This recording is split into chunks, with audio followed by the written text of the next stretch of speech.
Imagine this, you have carefully selected a transfer pricing method, followed all rules, and your results are within the arm's length range.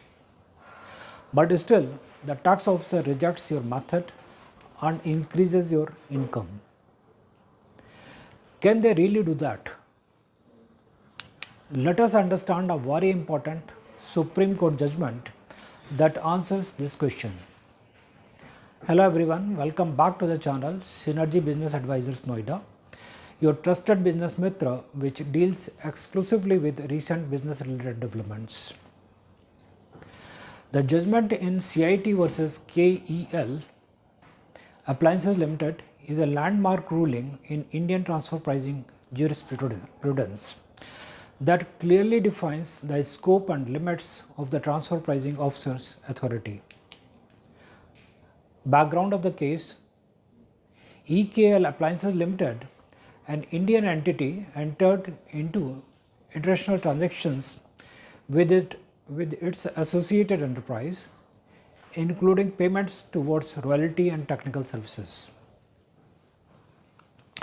These payments were claimed as legitimate business expenditures. During assessment, the TPO challenged these payments transactions on the ground that assessee did not derive sufficient or tangible benefits. The services were allegedly unnecessary. An independent party would not have made such payments.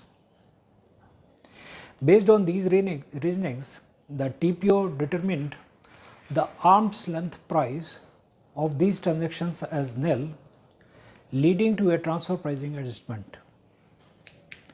Core legal issue: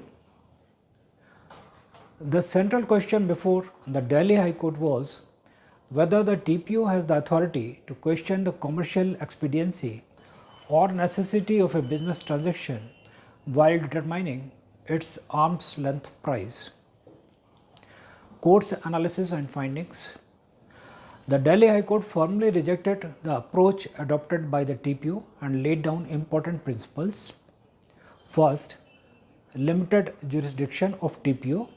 The court clarified that the role of the TPO is restricted to determining whether the price of an international transaction is at arm's length as per section 92C and prescribed methods. The TPO cannot question the business wisdom or commercial rationale behind the transaction. Commercial expediency lies with the assessee. The court emphasized that it is the prerogative of the taxpayer to decide how to conduct its business, whether expenditures to incur, what expenditures to incur, which services are required. The tax authorities cannot step into the shoes of a businessman and decide what is necessary or beneficial. Third, ALP cannot be determined as nil without proper basis. The court held that merely alleging that no benefit was derived or the transaction was not needed does not justify assigning a nil value to the transaction. ALP must be determined using recognized transfer pricing methods under Rule 10b. Fourth, benefit test is not decisive in transfer pricing. Benefit test is not decisive in transfer pricing. While the existence of services may be relevant, the quantum of benefit derived is not the determining factor for ALP. Even if the benefit is minimal or indirect, the transaction cannot be disregarded solely on that basis. Number 5, profitability is not a criterion. The court also clarified that lower profits or losses or perceived inefficiency cannot be ground for transfer pricing adjustments. Conclusion: the Delhi High Court decisively held that transfer pricing provisions are concerned with the determination of the correct price of a transaction, not with questioning the commercial wisdom or necessity of that transaction. Practical significance.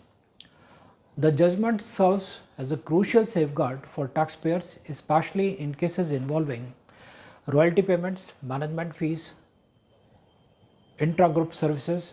It is frequently relied upon to counter arbitrary adjustments where the tax authorities attempt to argue no benefit, therefore ALP should be nil.